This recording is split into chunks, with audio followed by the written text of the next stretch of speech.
kepentingan dengan program anti korupsi di program RED. Karena pertama kita kan punya sumber daya hutan yang luas dan kaya, dan itu menjadi salah satu sumber daya untuk memakmurkan kita bersama. Tapi kenyataannya kan tidak terjadi.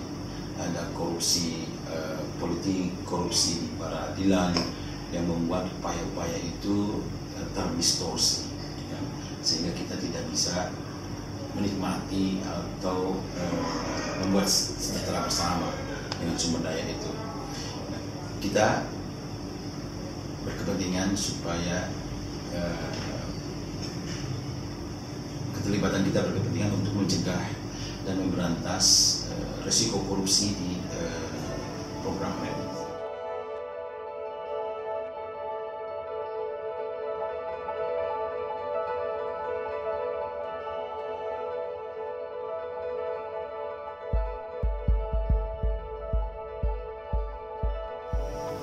Ada 3 isu penting yang harus segera diatasi kalau kita mau sukses dalam RED. Yang pertama adalah kepemimpinan politik dari nasional sampai daerah.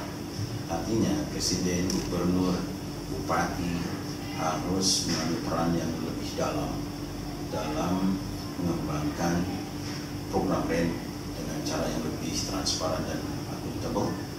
Tapi problemnya sebagian besar atau lebih dari setengahnya kepala daerah kita juga tersangkut dengan kasus korupsi. Yang kedua, harus ada penegakan hukum yang lebih jelas dan terarah. Bagaimana kejaksaan, kepolisian, pengadilan bisa bekerja lebih keras untuk menegakkan hukum. Tapi masalahnya juga korupsi di peradilan ini juga dahsyat banget gitu, sehingga kita punya problem bagaimana menegakkan hukum dengan situasi penegakan hukum yang terlibat dalam kasus korupsi. Rasanya tidak mungkin kita akan bisa menangani dengan baik kalau para koruptor dibiarkan melenggang begitu saja atau diproses secara pura-pura. Yang ketiga, kita harus punya civil society yang kuat dan solid.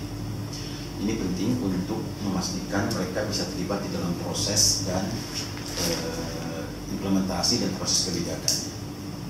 Tapi di sini juga kita punya problem karena NGO juga terfragmentasi dalam kelompok-kelompok kecil dan egoistik, sehingga network atau NGO yang solid itu masih belum bisa didapatkan sekarang.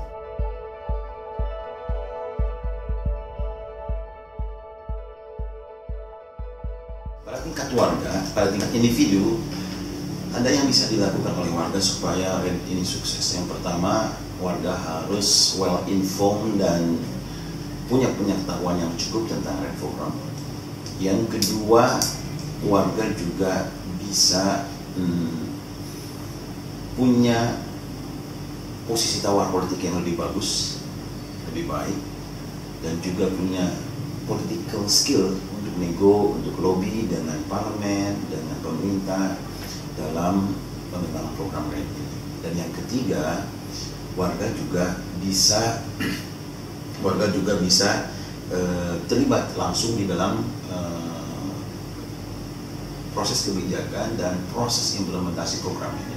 Dengan ketiga itu bisa warga menyumbang pada kesuksesan program RED.